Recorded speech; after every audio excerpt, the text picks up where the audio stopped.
Think back to the last time you truly lost your temper. Something was said, something was done, and in less than a single second, the heat was already rising in your chest. The words already forming, your whole body bracing for the fight. It felt like the other person did that to you. They made you angry. But look closer, because that story is a lie, and it's costing you more than you know. No one can reach inside your chest and pull that lever. No one. The insult was theirs, the rudeness was theirs, but the anger, the racing heart, the hours of stewing afterward, the words you can never take back, all of that was you, handing over the controls of your own mind to a person who had just wronged you. Stop and feel how strange that is. Someone treats you badly, and your response is to punish yourself with hours of rage on their behalf. They get one bad moment. You carry it around for the rest of the day. That is the trap almost every human being lives inside, and never questions. You believe your emotions happen to you, like weather. That anger simply arrives, and there is nothing to be done. There is something to be done. There is a whole ancient art to it, quietly known for thousands of years. And once you understand how it actually works, you may never be controlled by your own anger the same way again. Picture a small, ordinary moment. You're holding your phone, and you're furious. The message is already typed, every word sharpened to cut, and your thumb is hovering over send. A tiny voice says wait. You don't wait, you send it. And then you watch that one small word appear underneath, read. And something drops in your stomach, because in the space of a breath you understand that you can't take it back, that a thing which took years to build just cracked, over words you'd have swallowed in an hour if you'd only waited that hour. Everyone knows that moment. Now count the real cost of a life full of them. Every relationship you've damaged, every word you'd give anything to unsay, every door slammed, every bridge burned, every quiet wound you left in someone you actually loved. Trace each one back to its source, and here's what you'll find. Almost none of them came from the event itself. They came from a single half-second, the gap between something happening and you reacting, where instead of choosing, you exploded. That half-second is where whole lives quietly go wrong, and the people we most admire, the ones who stay steady while everyone else comes apart, are not people who feel nothing. They've simply learned to own that half-second instead of being owned by it. That's the whole difference, and you already have the capacity to pause. You felt it, in the rare moment you caught yourself just in time. The only question is who owns that gap from now on? You or whatever walks into your day and pulls the trigger. Let's be clear about what we are and are not talking about, because most people get this completely wrong. Mastering your emotions does not mean becoming cold. It does not mean feeling nothing, swallowing everything, walking around like a statue with a dead face. That isn't strength. That's a different kind of damage, and we'll come back to it, because it's a trap of its own. Real mastery is something else. It means feeling the thing fully and still not being dragged by it. The anger can rise. You're human. It will rise. Mastery is what happens next. It lives in the space between what you feel and what you do. And here is the insight the old sages built everything on, the one that changes how you see every angry moment for the rest of your life. It is not the event that harms you. It is your judgment about the event. The same insult lands on two people. One shrugs and forgets it by lunch. The other burns for a week. Same words, same tone, completely different result. So the words were never the cause. The reaction was manufactured somewhere inside, in the story each of them told about what just happened. You don't control the spark that lands on you. Other people, traffic, the world, they will keep throwing sparks your whole life. What you control, what has always been yours, is whether you pour fuel on it or let it die on the ground. So why is anger so hard to beat? Because it does not feel like an enemy. It feels like power. In the moment it rises, anger feels like strength, like justice, like the only correct response, like the thing that's finally going to protect you and set the world right. That is the great deception at the center of it.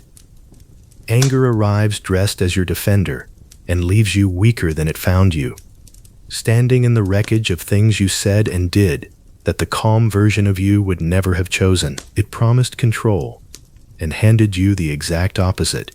And it has one more advantage that makes it so deadly.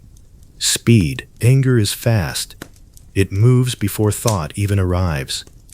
By the time the reasonable part of your mind shows up to ask what's going on, the heart is already pounding, the face is already hot, the mouth is already open. And let's be honest about it. The man who lets that surge run him every single time is a weak man. Being ruled by your own temper is nothing to excuse or explain away. It is a weakness and a shameful one. Pretending otherwise is exactly why most people never fix it. But here is the part that separates the people who stay trapped from the people who get free. The ones who master anger are not people who stopped feeling that first hot surge. They feel it exactly like you do. They have simply learned, through practice, not to let that first surge be the thing that decides what happens next. The surge is not the problem. What you do in the 3 seconds after the surge is the entire game. Here is the first principle, and it is the ground everything else stands on. The event is not the wound.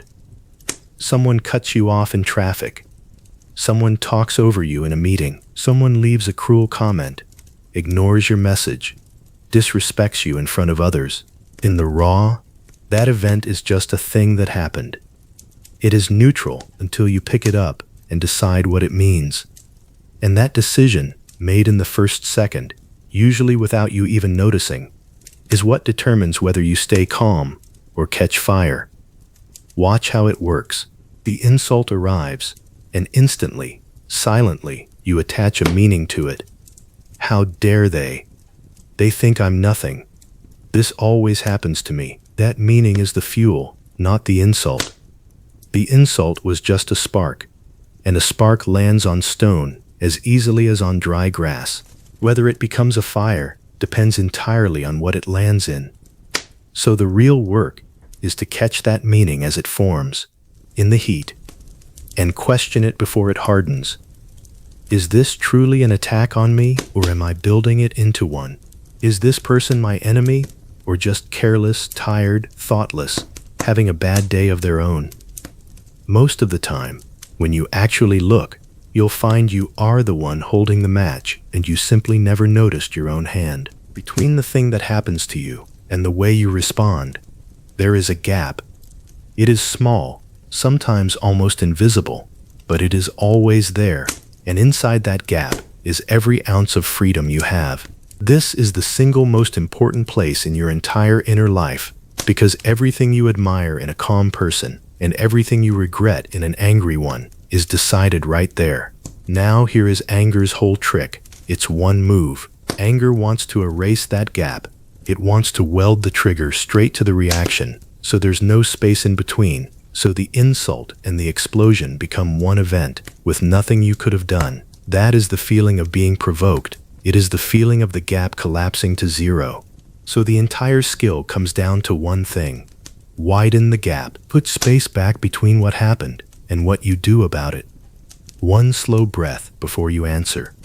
A silent count before you speak. Walking out of the room. Sleeping on the message instead of sending it tonight. These sound almost too simple to matter, and that is exactly why people dismiss them and stay trapped their whole lives. But understand what that breath actually is. It is you, prying the gap back open with your bare hands, refusing to let the trigger and the reaction fuse into one. Nothing decided in the full heat of anger was ever your best decision. Not once. The pause is not weakness.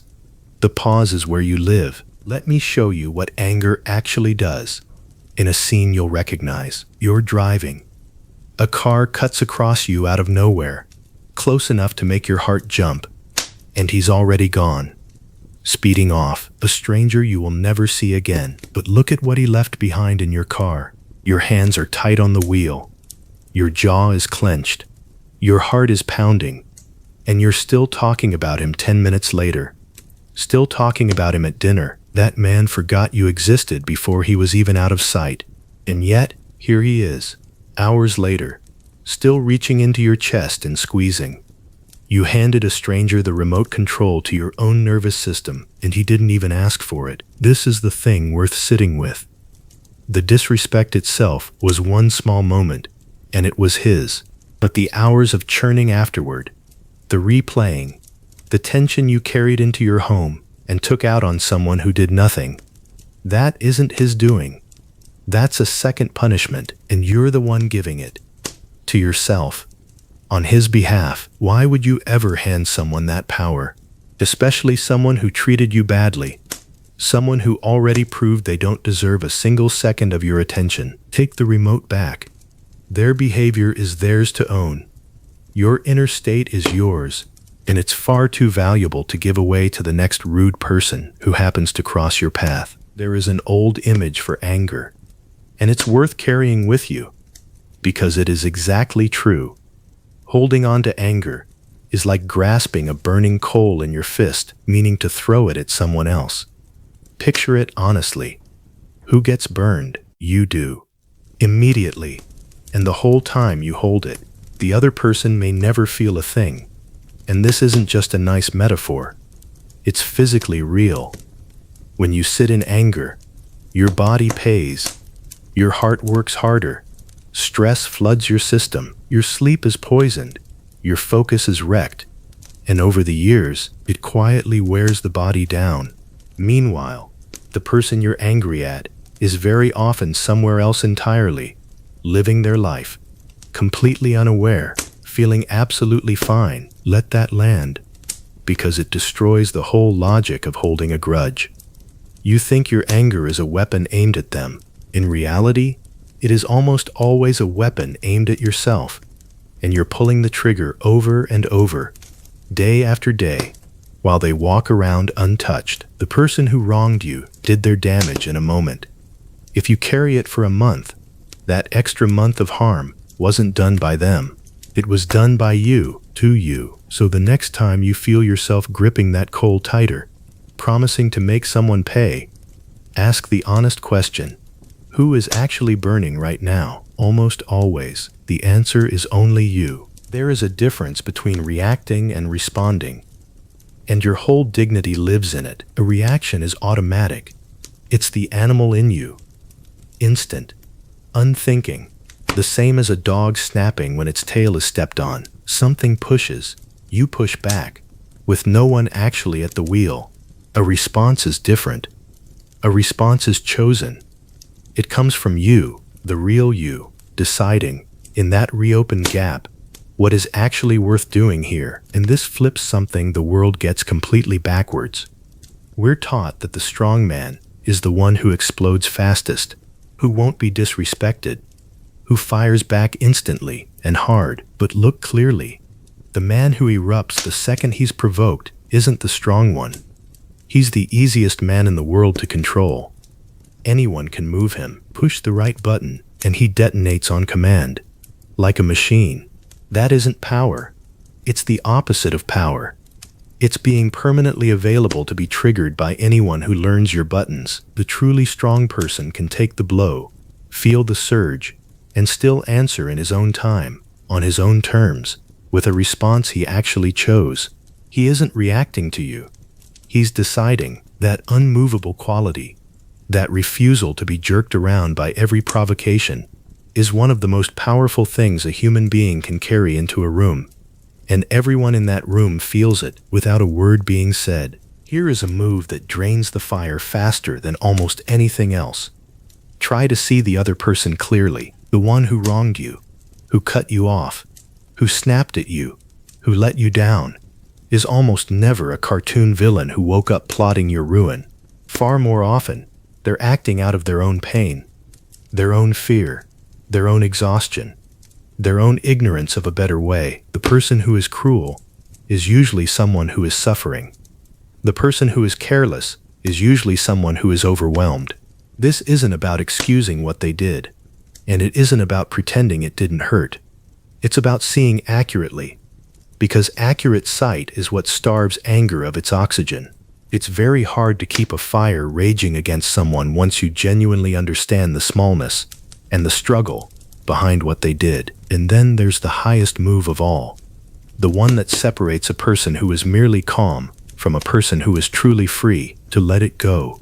Not because they earned it, often they didn't, but because you finally understand that carrying it only poisons you, and setting it down is the one act that actually sets you free. Choosing to pardon someone who wronged you when you had every right to burn is not weakness.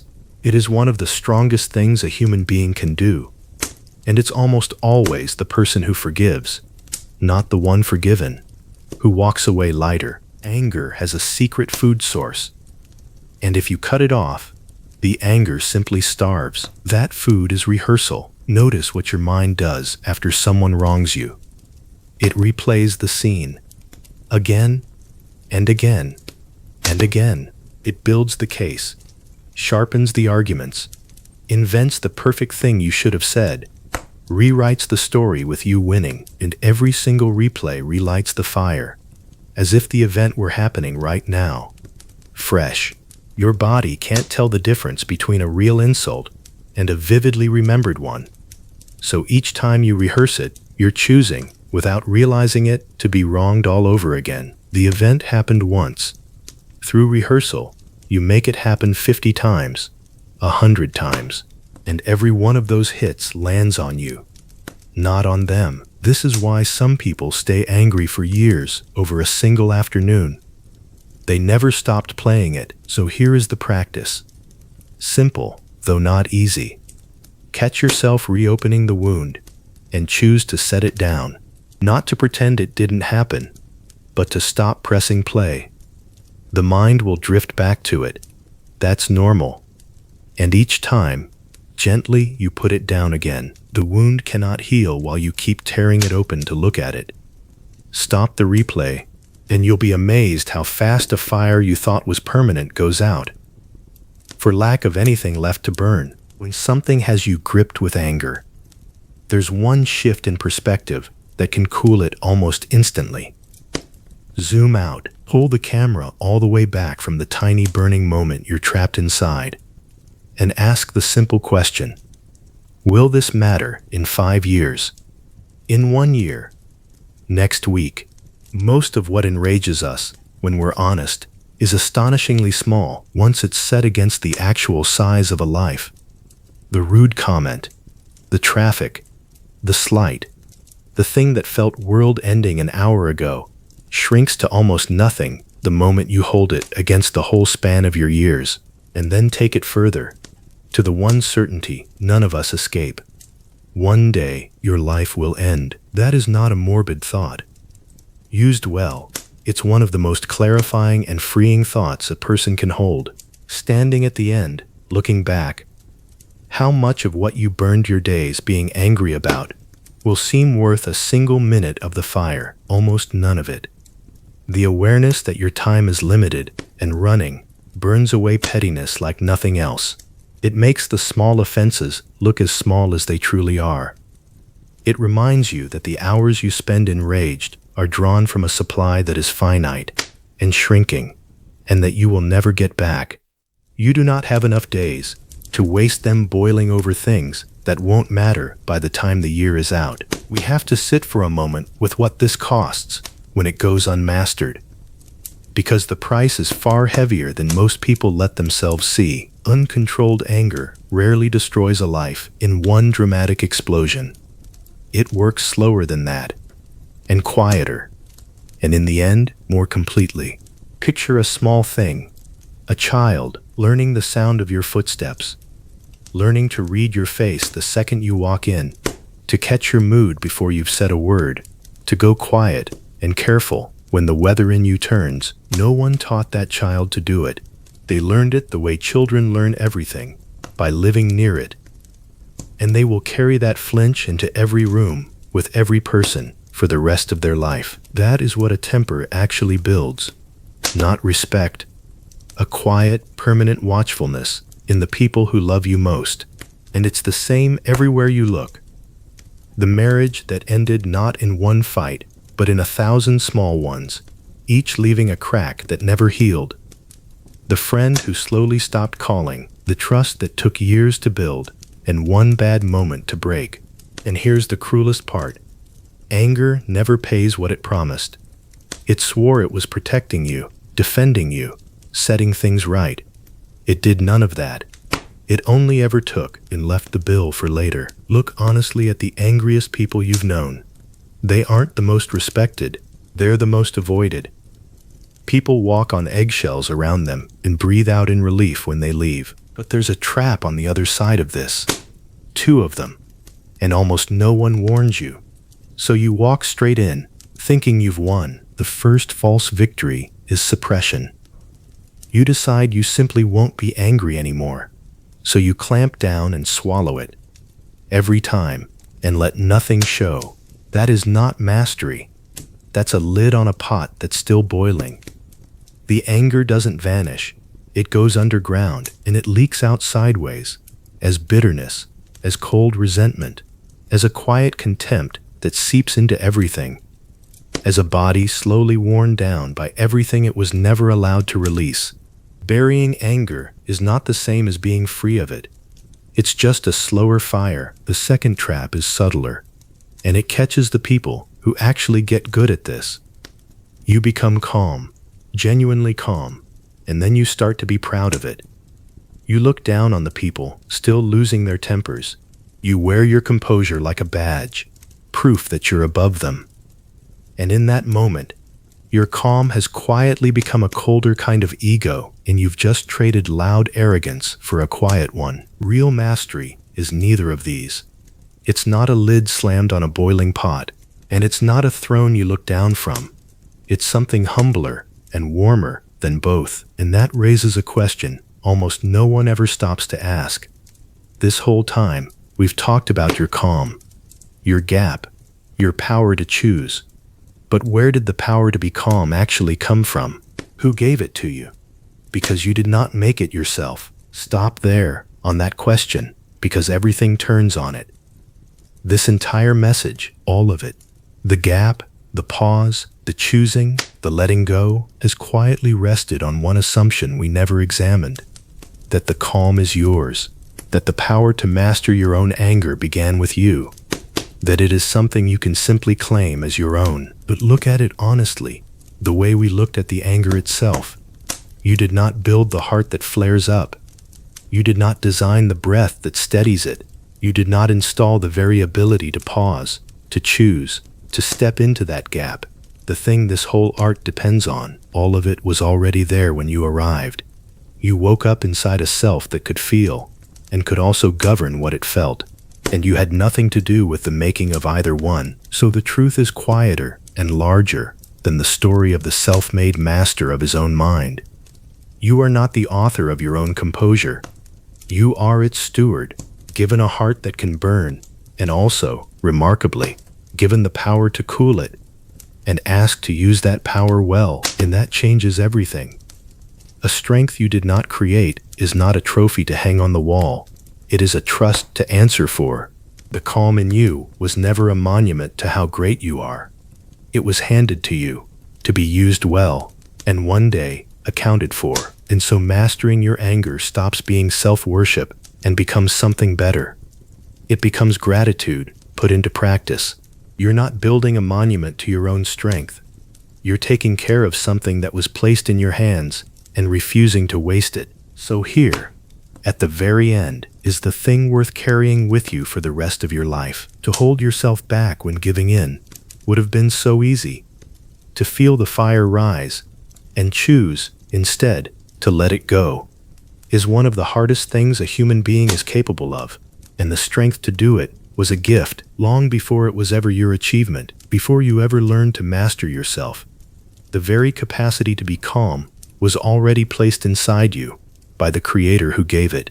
The heart that flares and the quiet steadiness that can settle it, both were given to you together, to hold and to use well. And understand this: there is nothing noble in a fit of rage.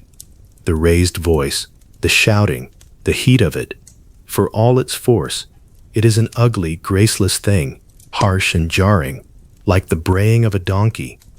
The dignity was never in the shouting. It was always in the stillness. Look around you, at an order you did not build, and could never build. The sun rises, without fail. The seasons keep their turns. A vast and steady order, and you did not set a single piece of it in motion. You were only placed within it, so master your anger. Widen the gap. Take back the remote. Set down the coal. But never once imagine the strength was yours alone. The highest mastery is not to conquer your temper and stand there, proud of your own peace. It is to swallow the fire when everything in you pushed to unleash it, to choose mercy over rage, and to offer that hard, quiet victory back to the one who gave you the power to win it. Hold the fire and let it go, for your Creator, the one it always belonged to,